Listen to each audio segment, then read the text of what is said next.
आगे बढ़ते हैं, इसमें देखते हैं कि दर्पण का द्वारा किसे कहते हैं। तो M1 व M2 को दर्पण का द्वारा कहते हैं। अब इसके अंदर आता है फोकस दूरी, फोकस तल और फोकस किसे कहते हैं।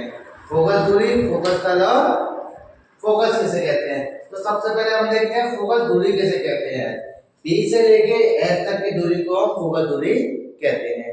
P से लेके F तक की दूरी को हम फोकस दूरी कहते हैं। इसे स्मॉल f से डिनोट करते हैं, प्रदर्शित करते हैं, दर्शाते हैं। ये ध्यान रखना, स्मॉल f और कैपिटल F दोनों में अंतर है। स्मॉल f होगी तो फोकस दूरी होगी और कैपिटल F है तो वो फोकस यानी फोकस मतलब फोकस कहेंगे उसको, ठीक है, f कहेंगे। ठीक, अब इसके बाद फोकस तल। वह तल है जो मुख्य फोकस में से होकर जाता है तथा मुख्य अक्ष के लंबवत होता है। इस वाले पॉइंट को हम फोकस तल कहेंगे जो F लिखा हुआ है। ठीक, अब आप ये कहोगे सर आपने फोकस दूरी बता दी, फोकस तल बता दिया, बट फोकस नहीं होता। फोकस किसे कहते हैं? देखिए ये ध्यान रखना, यदि कोई भी प्रकाश किरण दर्पण से टकराकर कहीं जाती है तो वो कहाँ से होकर जाती है? फोकस तल से होकर जाती है या फिर जाती हुई प्रतीत होती है, तो उसी को क्या कहते हैं? फोकस कहते हैं। यानी कि पॉइंट होने को सीधी रेखा नहीं मान लीजिए तो टकराएगी और टकराकर जिस पॉइंट से जाएगी उसको ही कहते हैं हम फोकस कहते हैं। ठीक, इसके बाद आता है आपका गोलीय दर्पण के लिए सूत्र।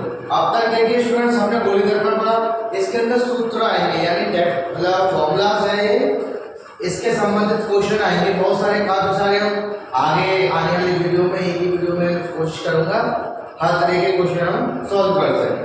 ठीक है, तो दर्पण के लिए सूत्र होगा 1/f बराबर 1/u प्लस 1/v। अच्छा, यहाँ पे 1/f क्या है? 1/f जो है f है फोकस दूरी, जैसा कि मैंने पहले बताया था। u क्या है? u है वस्तु। u क्या है? वस्तु। वस्तु को हम क्या करेंगे? हम इस तरह के ओ डैश करके लिखेंगे। आने वाले डायग्राम में हम इस चीज से भी फिगर्स बनाएंगे यानी चित्र बहुत सारे बनेंगे। इससे यहाँ से लेके पीछे लेके ओ तक की दूरी को हम u कहते हैं। ठीक, इसके बाद होता है v किसे कहते हैं? प्रतिबिंब को कहते हैं। देखिए f क्या है आपका? फोकस दूरी। u क्या है आपका?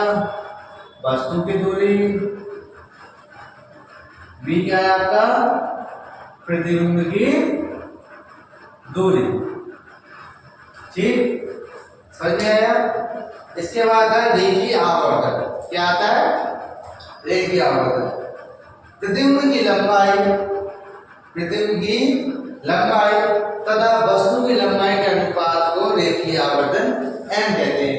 यानी कि कहने का तात्पर्य ये है कि लंबाई यानी कि आपकी u और v की जो लंबाई है इसको क्या कहेंगे? रेखीय आवर्तन कहते हैं। यानी इसके रेशियो को, अनुपात को रेखीय आवर्तन कहते हैं। जैसे कि इस फॉर्म में m किसे कहते हैं? प्रतिबिंब की लंबाई तथा वस्तु की लंबाई के अनुपात को रेखीय आवर्तन m कहते हैं। जैसा कि मैंने बताया था, ये क्या है? v वस्तु की दूरी और u क्या है? प्रतिबिंब की दूरी। और y2 और y1 क्या है? y2 आपका प्रतिबिंब की लंबाई और y1 है वस्तु की लंबाई। चलिए आने वाले समय में हम क्या पढ़ेंगे? आने वाले समय में अपवर्तनांक पढ़ेंगे। हमारा रिफ्लेक्शन जो है, रिफ्लेक्शन का पार्ट, दर्पण का पार्ट हमारा खत्म हो गया है और अब हम अपवर्तनांक पढ़ेंगे। ठीक है, चलिए आगे बढ़ते हैं इसके लिए।